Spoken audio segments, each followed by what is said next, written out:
Hello বন্ধুরা, আজ আমরা ইকো পার্ক নিউ টাউনের ভিস্তাডোম টয় ট্রেন জার্নিটা আপনাদের সাথে শেয়ার করতে চলেছি। এটা শুরু হয় গেট নাম্বার 3 কাছের থেকে। এই জার্নিটা কেমন লাগে, ওয়ার্থ ইট কিনা, সব শেয়ার করব। ইকো পার্কে যেখানে দার্জিলিংয়ের ঘুম স্টেশনের রেপ্লিকাটা আছে তার ঠিক সামনের থেকেই বোর্ডিং পয়েন্ট। এটার গেট নাম্বার 3। তো এই গ্লাস কোচে বসে পুরো ইকো পার্ক চলুন দেখি কেমন লাগে। সামনেই টিকিট কাউন্টার। টিকিটের প্রাইস হচ্ছে 300 রুপিস পার হেড। ইকো পার্কের এই ভিস্তাডোম টয় ট্রেন কলকাতায় এই এক্সপিরিয়েন্সটা প্রথম। সামনেই টিকিট কাউন্টার। তো 300 রুপিস পার হেড টিকিটের প্রাইস। তো আমরা 4টে টিকিট কেটে আমরা কোচে উঠে বসলাম। এই ভিস্তাডোম কোচটি ঐতিহ্যবাহী দার্জিলিংয়ের মতন হেরিটেজ টয় ট্রেন নয়, বরং ইকো পার্কের ওন অ্যাট্রাকশন হিসেবে তৈরি হয়েছে। আর কাচের কোচ হওয়ায় যাত্রীরা 360 ডিগ্রি প্যানোরামিক ভিউ উপভোগ করতে পারে। চেয়ারগুলো রিভলভিং চেয়ার, কোচটাও কমফোর্টেবল, চতুর্দিক ক্লিয়ারলি দেখা যাচ্ছে। এই ট্রেনের সবচেয়ে স্পেশাল ব্যাপার হলো এর গ্লাস কোচ। উপরে পাশে সব দিকেই কাঁচ, তাই বসে বসেই পুরো ইকো পার্ক দেখা যায়। ফ্যামিলি আর কিডসদের জন্য এক্সপিরিয়েন্সটা সত্যি খুব এনজয়েবল। ট্রেনটা ধীরে ধীরে এগোতে থাকে ইকো পার্কের ভেতর দিয়ে। চারিদিকে গাছ, জল, খোলা জায়গা, একদম শান্ত পরিবেশ, কোনো তাড়া নেই, শুধু বসে ভিউ উপভোগ করার সময়।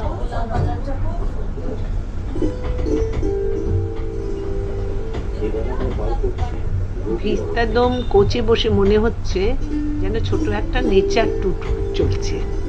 যারা ভিড় বা হাঁটাহাঁটি পছন্দ করেন না তাদের জন্য এটা ইকো পার্কে ঘোরার খুব কমফোর্টেবল একটা অপশন, বিশেষ করে সিনিয়র সিটিজেনরা আর বাচ্চাদের জন্য। জার্নিটা খুব ফাস্ট না, তো সেটাই এর প্লাস পয়েন্ট।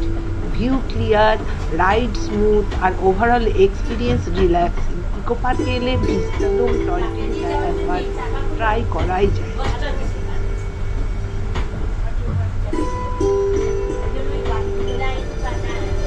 ভিডিওটা ভালো লাগলে বন্ধুরা লাইক করুন, শেয়ার করুন প্লিজ। আর এমন ট্রাভেল এক্সপিরিয়েন্স পেতে চ্যানেলটা সাবস্ক্রাইব করতে ভুলবেন না।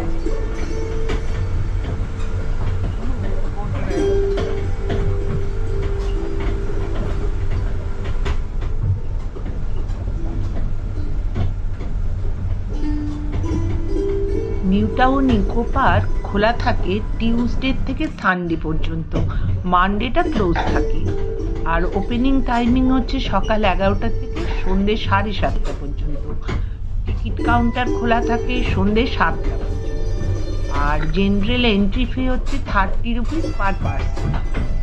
আর এই ভিস্তাডোম টয় ট্রেনের এন্ট্রি ফি হচ্ছে 300 রুপিস পার পার্সন।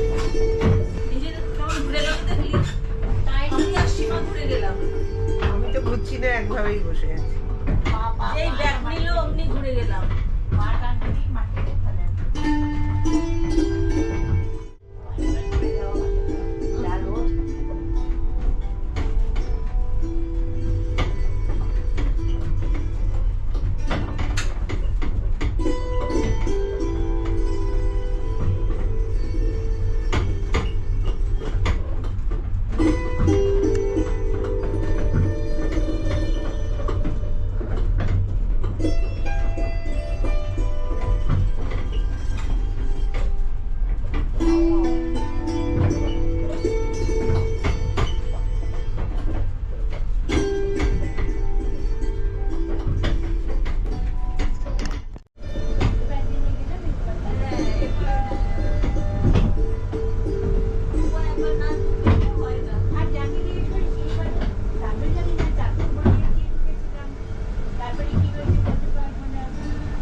খুব ভালো লাগে, তাই না বল?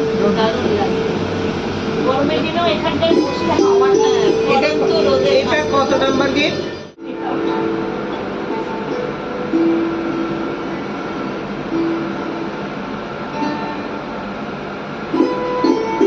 ওখানে হচ্ছে এটা তলা দিয়ে সিন নদীটা দিয়েছে, সিনের ওপর দিয়ে ভেসেলে করে ঘুরে ঘোরা যায়।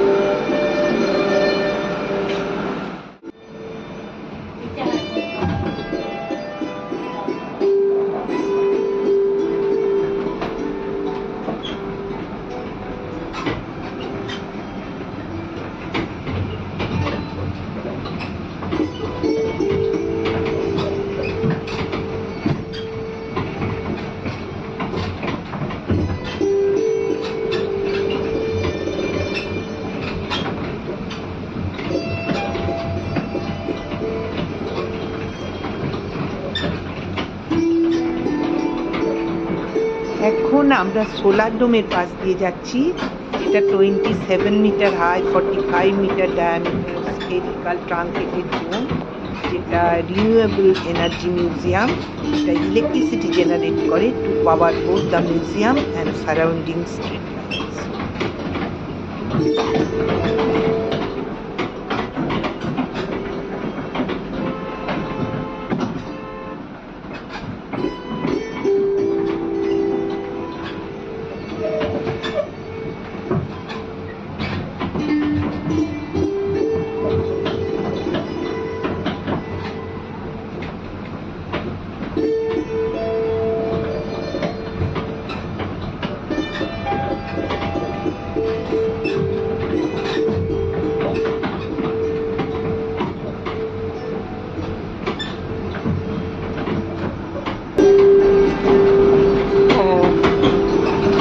একদিকে ব্যাম্বু গার্ডেন, একদিকে ব্যানানা গার্ডেন।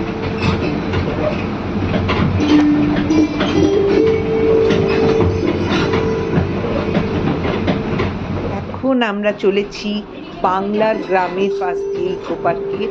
এটা একটা রেপ্লিকা অফ বেঙ্গলি ভিলেজ।